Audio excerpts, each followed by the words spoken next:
সে সাহাবাদের নাম হলো হযরত বিলাল। হযরত বিলালকে এত মারা হয়েছিল, এত অত্যাচার করা হয়েছিল, এত জুলুম করা হয়েছিল। হযরত বিলালের পা থেকে মাথা পর্যন্ত সমস্ত শরীরকে বেঈমানরা ছিঁড়ে ফেলেছিল। একটাও শরীরে চামড়া ছিল না, ক্ষত বিক্ষত করে দিয়েছিল। হযরত বিলাল আল্লাহর উপর ভরসা করেছিল। আল্লাহ আল্লাহ আহাদ আহাদ করে যখন ডাক দিল, ওই হযরত বিলালের জিহ্বাকে টেনে বের করে আবু জেহেলের দলেরা প্যারাক মেরে দিল। প্যারাক বুঝেন না আপনারা? প্যারাক মেরে দিল। হযরত বিলাল যদি আল্লাহ বলতে পারে, আল্লাহ বলতে না পারে, কিন্তু মুসলমান জবান বন্ধ করে দিলে কি হবে? আল্লাহওয়ালা যারা হবে, মুমিন যারা হবে, কোরআনওয়ালা যারা হবে, আল্লাহর প্রেমিক যারা হবে, নবীর প্রেমিক যারা হবে, তাদের দিলে অন্তরে আল্লাহর নাম জিকির হবে।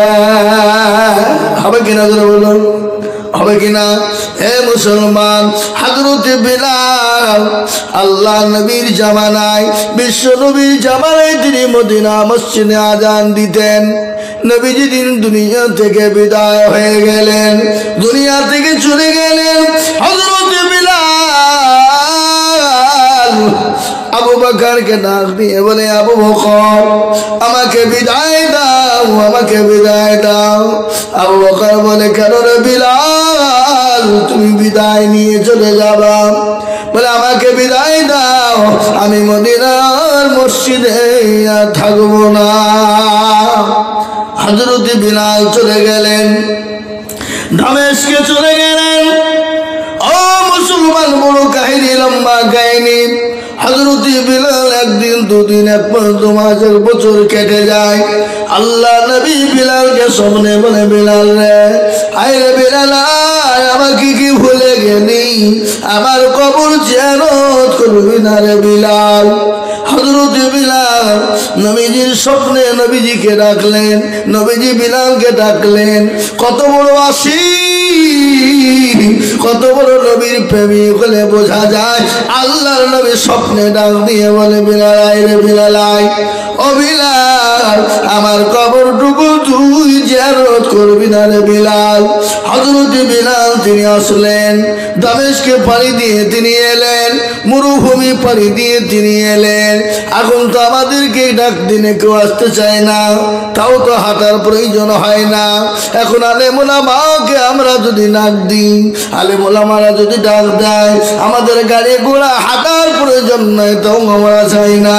কিন্তু আল্লাহ নবী স্বপ্নে বললেন, বিলাল রে, আমাকে ভুলে গেছি, আয় রে বিলাল আয়, তুই আমার জন্য একটু দোয়া করবি না? কবরটা জিয়ারত করবি না রে বিলাল?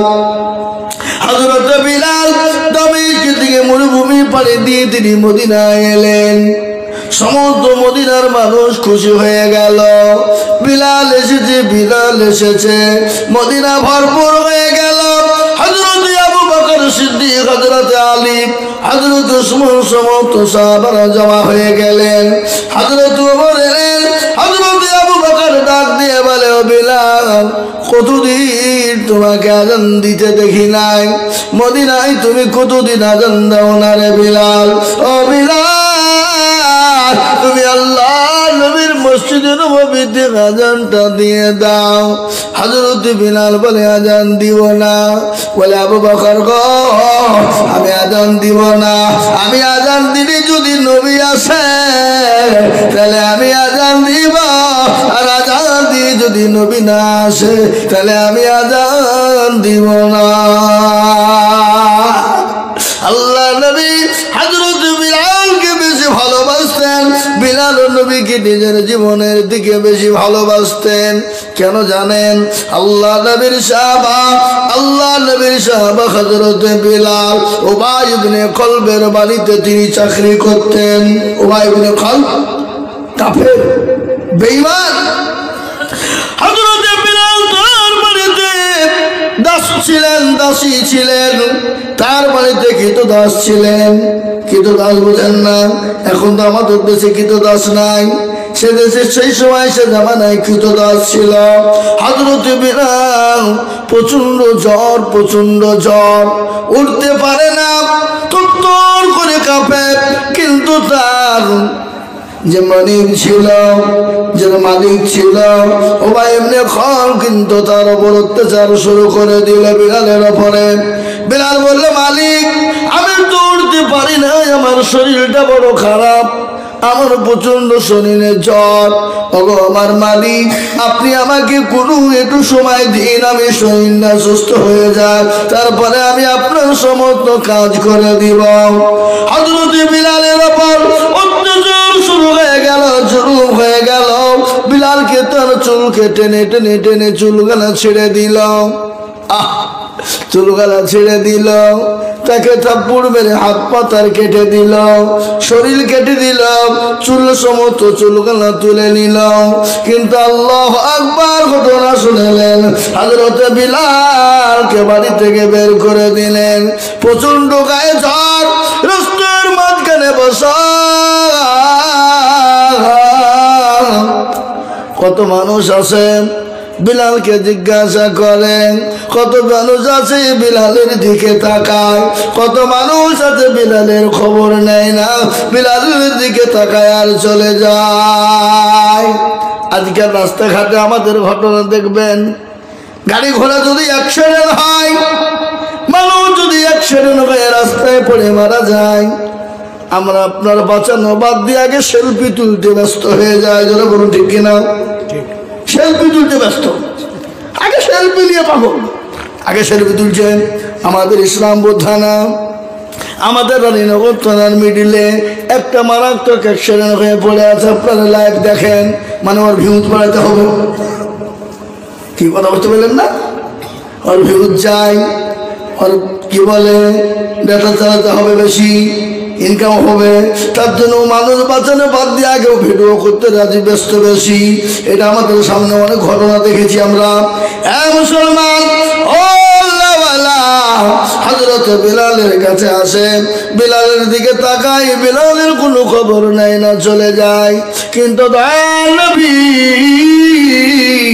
তিনি রাহমাতাল লিল আলামিন, তিনি দয়ার নবী, মায়ার নবী, বিশ্ব নবী, তিনি তো দয়ার রাসূল, আল্লাহর নবী, মায়ার নবী গো, আপনি নবী আমার জীবনের জীবন। আল্লাহর নবী, মায়ার নবী গো, আপনি নবী আমার জীবনের জীবন।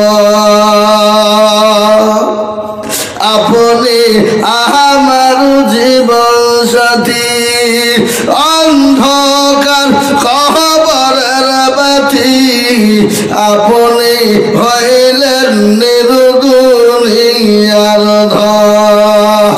আল্লাহ নবী, মায়া নবী গো, আপনি নবী আমার জীবনের জীবন। রাহমাতাল লিল আলামিন, আপনি উম্মতের জামিন, আপনি হইলেন গুনাহগার উম্মতের আপনজন। আল্লাহর নবী, মায়ার নবী গো, আপনি নবী আমার জীবনের জীবন। দেখিয়া আপনার মজেজা, ভাগবতী হইলেন খাদিজা, দেখিয়া আপনার মজেজা, ভাগবতী হইলেন খাদিজা, সোফা দিলেন জীবন যৌবন। আল্লাহর নবী, মায়ার নবী গো, আপনি নবী আমার জীবনের জীবন। মুসলমান, হযরত বিলালের কেউ কোনো রকমের কোনো খোঁজ নিলেন না। আল্লাহর নবী তিনি পা বাড়াইতে পারলেন না। আল্লাহর নবী বিশ্ব নবী গেলেন, বিলালকে ডাক দিয়ে বলে, বিলাল ও ছেলে তোমার নাম কি? ও সুসুন্দর তোমার নাম কি বলো? আল্লাহু আকবার। আল্লাহর নবী ওই মানুষটাকে যখন ডাকলেন, হযরত বিলাল তিনি তো জানেন না ইনি দয়ার নবী, ইনি মায়ার নবী, তিনি তো জানেন না।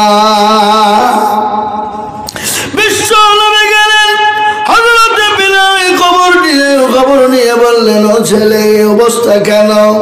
বলে, ওগো ফতি, ও সুন্দর শুনছিলেন কে তুমি জানি না? আমার মনি বাবার মালিক ইবনে খলফ, আমি তার বাড়িতে তার কৃতদাস ছিলাম, কিন্তু ইতিমধ্যে আমার এত জ্বর আমি উঠতে পারি না, আমি বসতে পারি না, কিন্তু আমার উপরে তো অত্যাচার করে, আমার উপর এত জুলুম করে, আমার সমস্ত শরীরকে কত বিক্ষত করে দিয়েছে। খালি কত বিক্ষত না, আমার প্রতিটি মাথার চুলগুলাকে টেনে টেনে ছিঁড়ে দিয়েছে। আল্লাহর নবী তিনি দৌড়তে গেলেন। বিশ্ব নবী আয়েশার কাছে গিয়ে বলেন, আয়েশা রে, তোমার বাড়িতে কোনো খাবার আছে নাকি? আয়েশা বলেন, ইয়া রাসূলুল্লাহ, ইয়া হাবিবাল্লাহ, নবী গো, আমার বাড়িতে তো সেরকম কোনো খাবার নাই, পাশের বাড়ি থেকে দুটো খেজুর আর এক পেয়ালা দুধ দিয়ে গেছে গো নবী। ইয়া রাসূলুল্লাহ, আমি একটা খেজুর খেয়েছি আর হাফ পেয়ালা দুধ পান করেছি, আর বাদ বাকিটা আপনার জন্য রেখে দিয়েছি গো নবী। বিশ্ব নবী বলেন, ও আয়েশা, আমার কাছে তুমি নিয়ে এসো, দাও, ওটা আমার হাতে তুমি দাও। বিশ্ব নবীর হাতে যখন দেওয়া হলো, হযরত আয়েশার সামনে বিশ্ব নবী ওই পেয়ালাটা নিয়ে, খেজুরটা নিয়ে ওই বাচ্চারে চলে গেলেন বিলালের কাছে। বিলালের কাছে যাওয়ার পরে সুন্দর করে তাকে খাইয়ে দিলেন, তাকে দুধ খাইয়ে দিলেন। তারপরে বলে, ও যুবক, চলো আমি তোমার কাজ করে দিব মনিবের কাছে। তোমার কি কাজ আছে? কি কাজ আমাকে একটু তুমি বলো। বিশ্ব নবী বলেন, যুবক বলো, এমন কি কাজের জন্য তোমাকে মেরেছে? বলে, ও ছেলে, ও ছেলে, ও সুন্দর ছেলে, শোনো, তুমি কে আমি জানি না, তুমি কে জানি না, কিন্তু ওই জায়গাতে আমাকে ওমাই ইবনে খলফ মেরেছে কেন জানো? বলে, কেন? তার কিছু জ্বর ছিল, বিষয় করতে বলেছিল, আমার শরীর এত অসুস্থ, আমি কি করবো পারি না বলে এরকম অত্যাচার করেছে। আল্লাহর নবী বলেন, যুবক চলো তুমি আরাম করে ঘুমাবা, আর আমি তোমার কাজটা করে দিবা। যুবক বলে, কে? ও সুন্দর ছেলে, তুমি কেন আমার হয়ে তুমি কাজ করে দিবা? কে তুমি বলো? বলে, আমি যেমন সেই হই না কেন, চলো। আল্লাহ নবী গেলেন, হযরত বিলালকে চাদর দিয়ে তিনি শুইয়ে দিলেন। বিশ্ব নবী উবাই ইবনে খলফের বাড়িতে যাতা দিয়ে কি যাতা না বোঝেন না? যাতা, এই যাতা বোঝেন না? এখন তো যাতা পাতা আমাদের দিকে নাই, আছে যাতা দিয়ে হে বাবা জবকে পিছাই করা হলো। হযরত বিলাল বলে, আল্লাহর নবী যতক্ষণ ধরে যাতা আপনার ঘোরাইলেন, আমি দেখলাম নবীজির গোটা শরীরের লোমগুলা দিয়ে ঘাম বেরিয়ে বেরিয়ে পানির দিকে পড়ে, মোটের দিকে পড়ে। বিশ্ব নবীর হাত লাল হয়ে গেছে, বিশ্ব নবীর হাতটা আপনার ফোঁজা পড়ে গেছে। দৌড়তে তিনি গিয়ে বললেন, সুন্দর ছেলে, কে গো তুমি? আমার এত রাস্তা দিয়ে লোক চলে গেল, আমার কেউ কোনো সময় খোঁজ নিল না, আমি কি ব্যাপার, কেউ খোঁজ নিল না, খবর নিল না, আর তুমি আমাকে খাইয়ে দিলে, আমার খবর নিলে, এবং তুমি আবার উবাই ইবনে খলফের বাড়িতে কাজ করে দাও। কে তুমি? দয়ার নবী, বিশ্ব নবী, মায়ার নবী, আল্লাহর নবী ডাক দিয়ে বলে, ও যুবক, আমি হলেন মুহাম্মদুর রাসূলুল্লাহ, আমি হলেন দয়ার নবী মুহাম্মদুর রাসূলুল্লাহ সাল্লাল্লাহু